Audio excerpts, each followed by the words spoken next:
Hello, this is Brenda Power, Medicine Woman, and I am in South Australia, outside doing the reading. I'm hoping it turns out okay.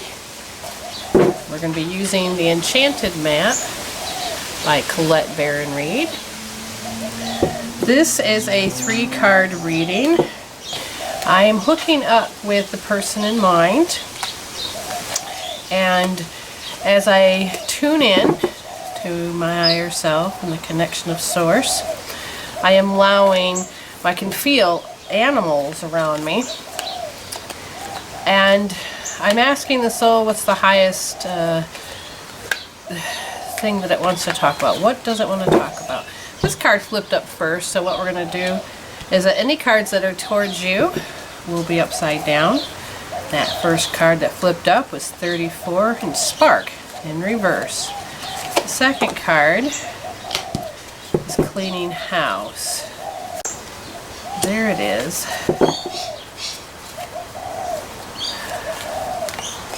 Okay, so the first card, again, this is just a general reading, but it's one that your soul wants to talk about. This is in reverse.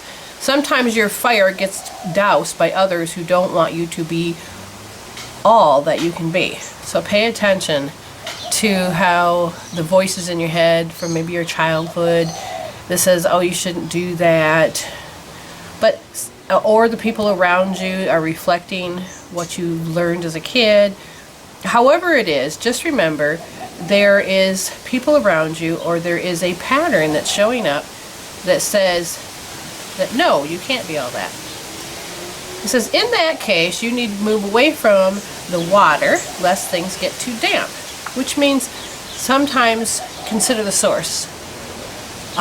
Their opinion may just be their opinion for them and their story, and maybe you should not let them project their story onto you. Just make sure it's your authentic voice you're hearing. The Spark card in reverse position may also indicate that you're allowing yourself to be so consumed by a thought, feeling, or situation that you're in danger of becoming completely burned out. Notice basically the quality of your thoughts. Is there a theme with your thoughts? Is there a feeling sensation when you're about to do something and all of a sudden it just lingers and on and on?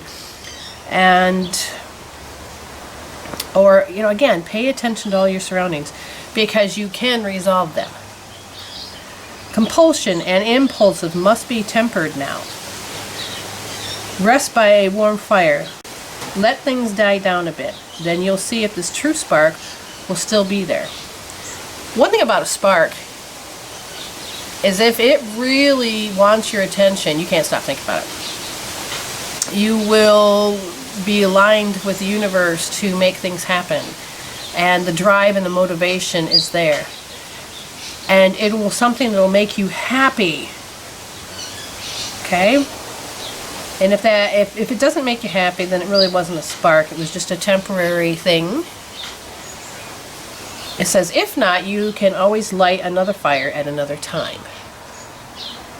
Alrighty, going on to 37. Now, as I'm reading this, I feel like even though this is supposed to be a 3-card reading of past, present, and future, in this case, this feels like the past, but it also feels like the present. Number 37 is about cleaning house. It's in the upright position, and there's a little phrase. It's time to clear the clutter to make a way for better things. When you see the cleaning house card in a reading, it's time to declutter your life. Get rid of unwanted things in your physical home and release what you no longer want or truly need. One of the things I had to clean house before I could move to South Australia was I had to have closure to my classes and my business and my clients. I was a little surprised, but I realized in order for me to make this big shift of where I'm supposed to be heading, I had to let go of the things that I was cherishing. Like I cherished and loved my classes, my students, my clients, my business. But I realized it was no longer supposed to be in my space.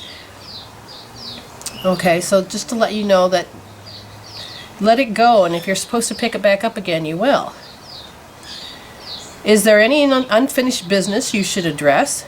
thoughts, memories, and emotional baggage must be swept out of your house as well.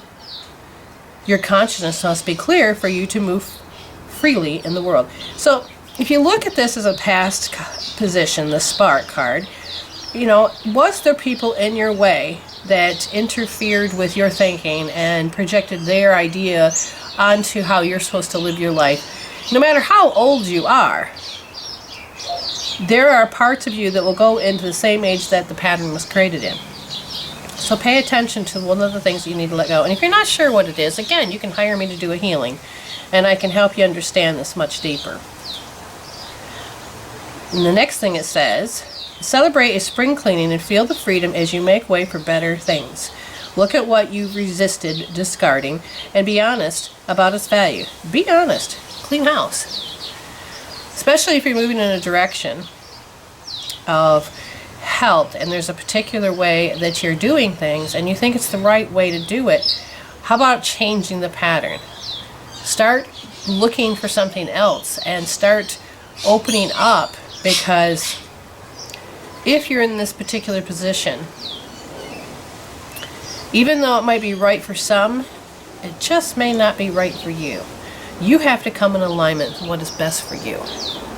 This last card is number 33, Peaks of Joy. The little phrase says, your life is filled with happiness, so share it with others. Joy is yours today. No matter what you inquire, you will be happy with the results. You are coming closer to a sense of achievement. And you've worked hard for it. You're surrounded by true companions and events that are yours, that are synchronistically arranged to bring you to the next level of your life. Before I go any further, in order for that to really come in alignment, it is letting go of those things that you think you have to bring to it. You might have to change that out. Because this, where it's keeping, was heavily influenced by other people. And if you clean out those thoughts, then that can clean out the house of what you have, and you can recreate a new foundation of the things that you love to do somewhere else, and then you get to enjoy the peaks, or in this case, the peaks of joy. The world is singing a beautiful harmony. Life is exhilarating and hopeful. Let gratitude fill your heart, and remember to share your happiness. Joy is contagious. So they're saying all things are possible. You just need to do this one little thing to move forward. Again, if you're not sure what it is you need to do or how to do it, that's part of what my job is to help you to see how it is all linked, what are the chemical peptides from the emotions and the thoughts they're still locked inside of you from years ago. Even if the people are still, they're never around, there's stuff that's still locked in you, and that can be released. So, Peaks of Joy is on your way. Thank you.